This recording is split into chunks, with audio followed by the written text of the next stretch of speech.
What is up, everybody? Keith Jameson, Go Bag Gator Guy 231 across the DFS industry. We are going to break down 4 games on Saturday. Reminder, like, subscribe, and comment. And if you're interested in content outside of just the video, actual stuff that comes up, that we're getting to the part of the season where a lot of lineup shakeups, a lot of set piece shakeups after lineups are out. Make sure you subscribe to an FSI membership. Tendril, Storm, and I will be in chat getting the set piece stickers, core plays, all that good stuff. So we'd love for you to join and be part of the community at FSI. All right, we got a City slate. City's minus 600 at home to Leeds, who sucks. And now it's Sammy Allardyce. And Sammy Allardyce, what do we know? Park the bus time. Park the bus time, especially for City, is going to mean a ton of peripherals. Could also mean a ton of goals because Big Sam's going to have a lot of different defensive ideologies that Leeds hasn't had for a very long time. Leeds has not been anything close to a Big Sam team, so this will be really, I don't know, it could be catastrophic to begin with, but I think it'll be great for DFS regardless.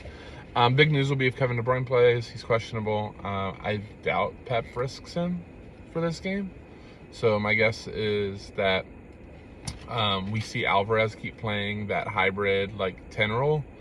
I think he's fine. He's a great GPP pivot. But most people are going to go with Haaland to start out because it's Haaland. He scores goals, a ton of them, which will make him really, really awesome, like GPP leverage, like switching Alvarez out for Haaland just to try to get off the ownership. Obviously, 3 goals later, it will look stupid, but, GPP got to take some of those risks.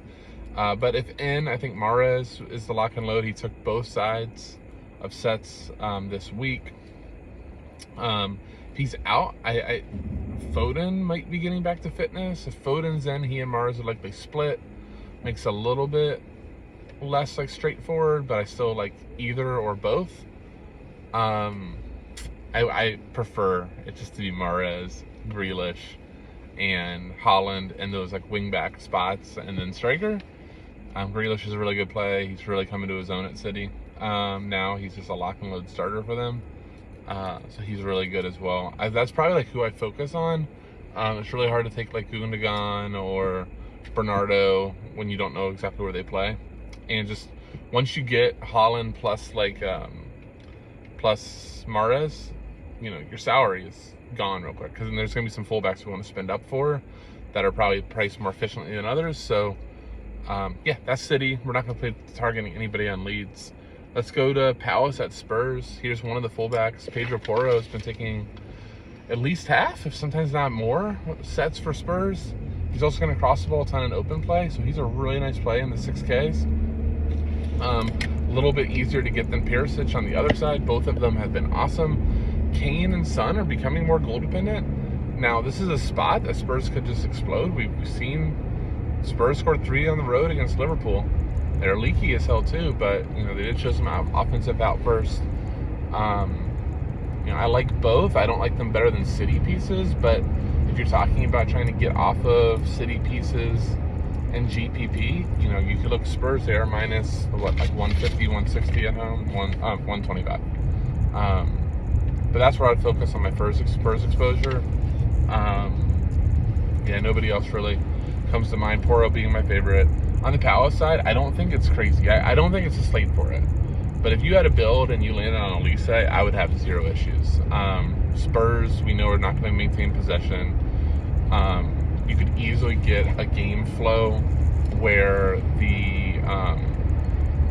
where Elise could just go nuts with crosses. So I do like him. I don't like anybody else on Palace outside of maybe. Again, you're just not going to have the salary to spend up for Zaha. So, yeah, that's where I'd go. Chelsea away to Bournemouth. Chelsea's only a plus 100 favorite. Here's our other fullback of Ben Chilwell. Ben Chilwell taking almost every set piece for Chelsea. There's always a chance that Gallagher, if starting, could jump on one, but it seems to be Chilwell on both sides. Chelsea really need a win. Lampard sucks.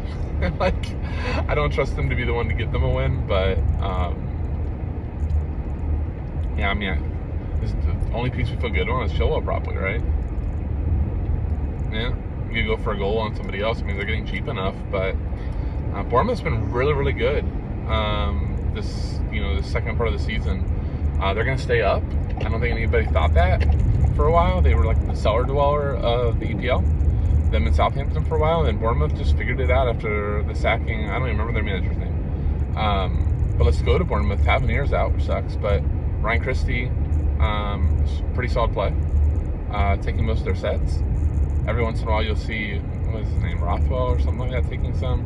That's mainly Christie, who's always been a good DFS guy, back to Celtic days. And then I think the other play that, we really like to consider is this our goalie? Is Neto? It's been really good. Bournemouth at home. Beat Liverpool at home. They've had some good results at home, so I think he might be the chalk and pretty popular. Him or like Saw. I don't know if you're gonna have the money to spend up for like Ederson, or is it still Ederson, or is it the Moreno guy?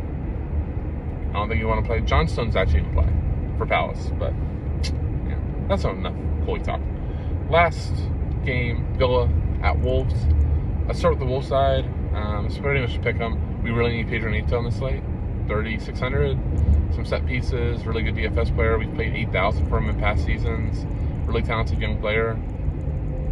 Kind of feels like they just rotated the hell out of it against Brighton. But I really hope Neto plays. He would be the best value play on the slate.